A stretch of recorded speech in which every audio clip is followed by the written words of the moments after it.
Now back to more with GTO. Good old boys.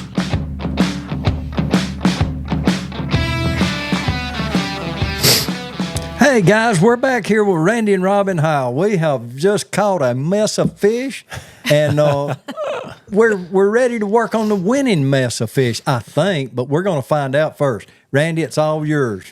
All right, we're back to the third day now. We get under the bridge and start catching fish, and my friend calls her and the boys come to the bridge, and little by little, people are seeing it and stopping, and all the people that are following the Classic on their phones are seeing and hearing about me catching all these fish, and everybody's lining up down the bridge little by little, and I'm just having the best day of my life. I'm not thinking about winning the Classic at all. It didn't even dawn on me. I'm just catching fish, having a ball, and look, so 9 o'clock or so rolls around, and they bring a camera. She calls and tells them that, hey, you might want to bring a camera in his boat because he's catching them every cat. I've never said that. She's never done that to anyone before. I'm just like, oh my gosh, they're missing all of this. Yeah. We need this on camera. So they get there and bring me a camera to the boat, and when they did that, I kind of thought, I must be making an impact on the leaderboard for them to put a camera, but it is early, so.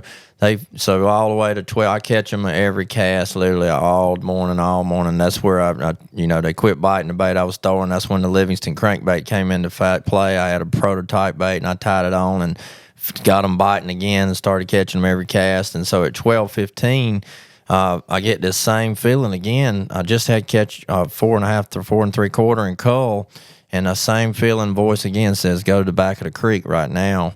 And I see myself in the back of Spring Creek catching a fish again, and I said, I can't leave here. I can't. They're biting too good. And I hear that voice again. You want to be good or you want to be great. The same thing as the morning. So I tell them, put your camera down, let's run. We're going to run to the back. And I run back there in the back of the creek, and all these boats are following me, and they're all wondering what in the world I'm leaving for because I was catching them so good there. Right. And I pull up back there, and it was so muddy back there. I thought, what am I doing coming back here? It was totally against the grain. And I pick up a bladed jig and start throwing, and just a few casts, I catch a 6.5 pounder. And I throw back about a 5.5 pounder cull, and I fish around, don't catch nothing else, and I feel like that's what I came back here for. So I go back to the bridge. I keep right on catching them when I come back to the bridge, but I never culled again for the last hour and a half. And Robbie Floyd comes out, the commentator, gets in the boat and rides in with me.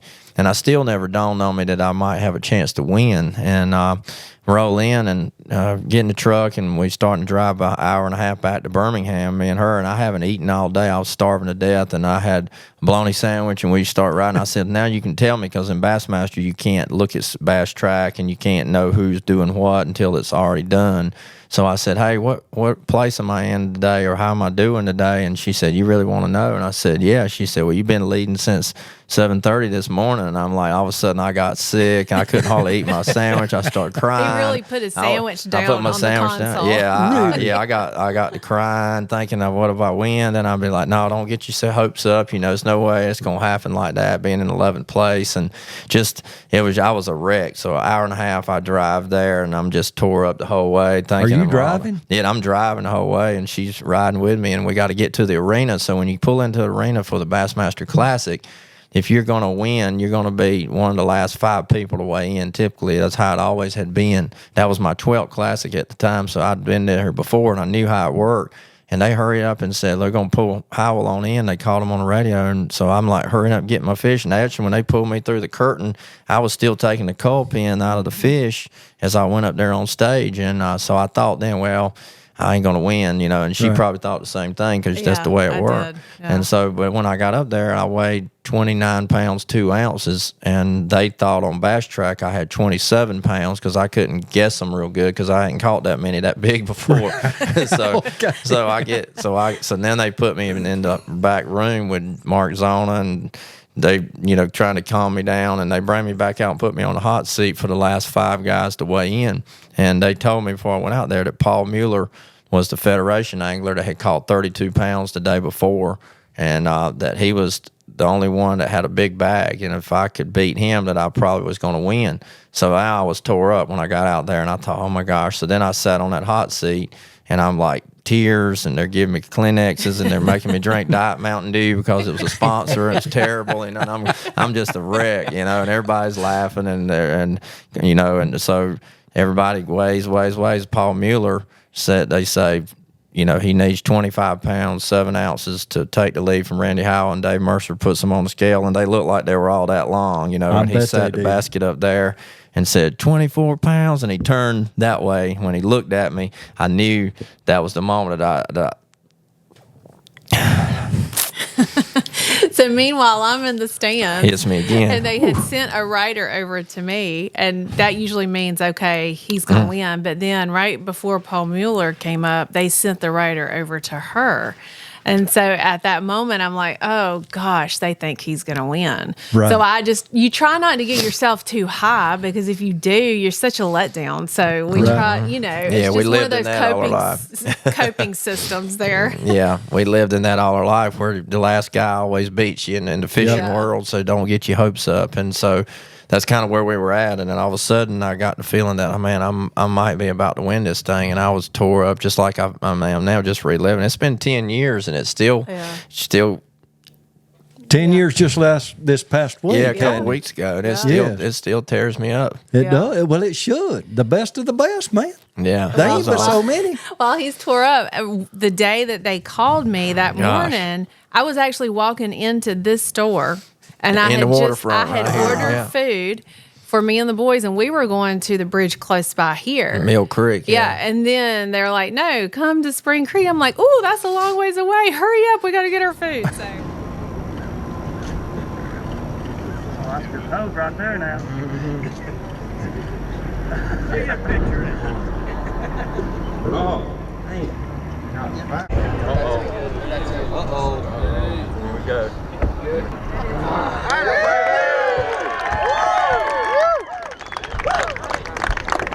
I mean, it was just crazy. Had that waterfront biscuit before they got going. Just chaos. We were like gobbling the biscuit down on our way. So yeah. Well, that right there is very special. Now, what happens after that when you got your kids from the ranch there? Yeah, so get back to the story. So Edwin Evers was the last one to weigh, and he usually was sandbagging. He was always good for that. So I thought he was going to have more, so I was still worried about him. Mm-hmm. And he needed, 19 or whatever pounds or whatever, and he had 18 or whatever, and they said I won, and I won by 1 pound. So that last cull I did in the back of the creek that day, listening to that again, hearing that voice and obeying and doing it, made all the difference that day. Because had that not happened, I would have probably barely lost by a little bit had I not culled that last time. But so when I win, and they, all the confetti's flying, they bring them up, they get in the boat, and Laker gets the flag, and Oakley gets the stuff, and we got the trophy, get in the boat and do the lap, and all the King's Home people are just roaring, hollering, and jumping up and down, and it's just like, it was the best. It was just like a movie, it felt like you were in a movie. It felt like you were in the movie, how the movie, the little out-of-body experience where you're floating up there looking down. Yeah. That's Exactly. that was the feeling. That's the only time I've ever had that. So it was amazing how it came about, and the Lord, the way the Lord let it happen, so the world would know that it was not a man that did it. It had to be divine intervention that made this happen for a greater purpose, and a lot of this purpose was for King's Home and the kids and that whole ministry to be known, so people would know how to help them, and people would buy into our boat giveaway a lot, so people would support it, and we could really make a difference in a lot of people's lives. So I really feel 100% that's why it was all such a miraculous ending, so the story would live on. And 10 years later, I just worked the Red Crest show in Birmingham, and 10 years later, people come to me at these shows, and that's all they talk about was how that happened the last day. They were watching it on their computer at home, crying with me. They were in the arena watching it, and the story lives on. It's the greatest story, I think, in classic history. And had it not been me and it had been somebody else, I'd say the same thing. That's the greatest story ever. I'm just thankful the Lord chose it to be me. Exactly. And you have been blessed, and I'm telling you, good things happen to good folks. Just don't ever forget that. And as humble as what you two are, y'all gonna live to y'all 100 years old. Y'all gonna be married 75, 80 years. Who knows? And I am so glad that y'all chose to take the time to sit down with us today. Yeah. And it just still, I got chill bumps right there, just popping every which way. I can't even imagine anything like that. But Randy, I am so glad. Congratulations. Yeah, we appreciate you, Paul. Yes. Yeah. Miss Thank you for Robin, having thank us. you so much. Yes. And thank you for what you've done for Gunnersville Fishing Team also, because I do remember that. So with saying that, I want to tell y'all, thank y'all so much. I hope y'all have enjoyed it as much as I have, just to relive the story that Randy has as far as the Lord talking to him and telling him to turn around and get to Spring Creek.